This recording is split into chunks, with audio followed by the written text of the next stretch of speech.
নমস্কার বন্ধুরা, তোমরা সবাই কেমন আছো? আশা করি সবাই খুব ভালো আছো। আর যে গরম পড়ছে, ভালো থাকার কোনো কথাই না, তবুও আমাদের ভালো থাকতে হবে। তো যাই হোক বন্ধুরা, তো দেখো আমার রান্নাবান্না আজকে পুরো কমপ্লিট হয়ে গেছে। তো চলো দেখবে কি রান্না করেছি। দেখো বন্ধুরা, এখানে গরম গরম ডাল আছে, এইমাত্র নামালাম জাস্ট। আমড়া দিয়ে করেছি সর্ষে ফোড়ন।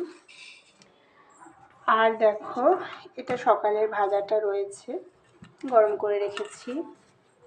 আর এটা দেখো কাঁকরোল ভাজা। আর এটা কচুর যে ফুলটা হয় না, সেই ফুলটা আমি করেছি সর্ষে ফোড়ন দিয়ে করেছি, একটু তেঁতুল দিয়েছি। দারুণ লাগে খেতে, তোমরা একবার করে খেয়ে দেখো। আর এটা আছে চিকেনটাকে আজকে ভেজেছি, আজকে কিচ্ছু করিনি, জাস্ট এটা ভাজা ভাজা করেছি পেঁয়াজ দিয়ে। আর দেখো আছে আলু মাখা। আর ভাতটা এখনও করিনি বন্ধুরা, চালটা ধুয়ে রেখেছি, গরম গরম তো বন্ধুরা, আজকে আমাদের লাঞ্চের মেনুতে এইটুকুই আছে, আর কিছু নেই। আর যদি তোমাদের ভালো লেগে থাকে তাহলে আমার চ্যানেলটা অবশ্যই সাবস্ক্রাইব করে দিও, আর লাইক কমেন্ট শেয়ার করতে ভুলো না। টাটা বন্ধুরা।